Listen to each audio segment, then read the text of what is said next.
to Nirapod, Bangladesh.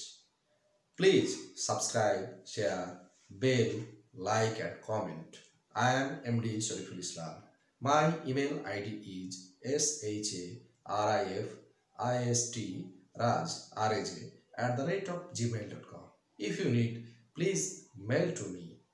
Please watch the total video. Let's watch the video. Introduction for class. Subject English. For primary boys and girls. Topics grammar. Alphabet. প্রথমে ছোট সোনামণিরা তোমাদের উদ্দেশ্যে আমি alphabet নিয়ে আলোচনা করব। অ্যালফাবেট কি বা কাকে বলে? অ্যালফাবেট শব্দের অর্থ বর্ণমালা। ইংরেজি ভাষায় মোট 26টি লেটার যথা এ থেকে জেড পর্যন্ত যে 26টি লেটার রয়েছে এগুলোকে একত্রে অ্যালফাবেট বা বর্ণমালা বলে। আরও একবার আলোচনা করি। অ্যালফাবেট শব্দের অর্থ বর্ণমালা। ইংরেজি ভাষায় মোট 26টি লেটার রয়েছে। এই 26টি লেটারকে একত্রে অ্যালফাবেট বা বর্ণমালা বলে। লেটার। এবার আলোচনার বিষয় লেটার। লেখার দিক থেকে লেটার বা বর্ণ দুই রকম। আমরা পূর্ববর্তী ক্লাসে লেটার কাকে বলে তা আলোচনা করেছি। এবার লেখার দিক থেকে লেটার কত ধরনের হয় তা নিয়ে আলোচনা। লেটার দুই ধরনের হয়। এক, ক্যাপিটাল লেটার, যেমন আমরা দেখতে পাচ্ছি। ক্যাপিটাল লেটারকে আরেক ভাষায় ব্লক লেটার বলা হয়। এবং দুই নাম্বার স্মল লেটার। স্মল লেটারও লক্ষ্য করছি আমরা এইভাবে স্মল লেটার লিখতে হয়। লেটার। উচ্চারণের দিক থেকে লেটার বা বর্ণ দুই রকম যথা ভাওয়েল। ভাওয়েল মোট 5টি যথা এ, ই, আই, ও এবং ইউ। এবং দুই নম্বর কনসোনেন্ট। কনসোনেন্ট মোট 21টি। এ, ই, আই, ও, ইউ ব্যতীত যে 21টি লেটার রয়েছে এই 21টি লেটারকে কনসোনেন্ট বা ব্যঞ্জন বর্ণ বলে।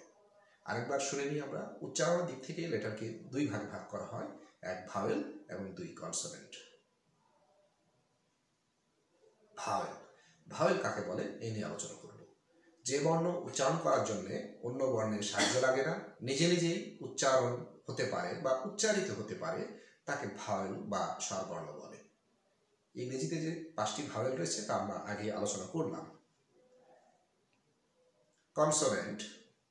যে বর্ণ উচ্চারণ করার জন্য অন্য বর্ণের সাহায্য লাগে অর্থাৎ নিজে নিজেই উচ্চারিত হতে পারে না তাকে কনসোনেন্ট বা ব্যঞ্জন বর্ণ বলে। আরেকবার শুনবো আমরা। যে বর্ণ উচ্চারণ করার জন্য অন্য বর্ণের সাহায্য লাগে অর্থাৎ নিজে নিজে উচ্চারিত হতে পারে না তাকে কনসোনেন্ট বা ব্যঞ্জন বর্ণ বলে।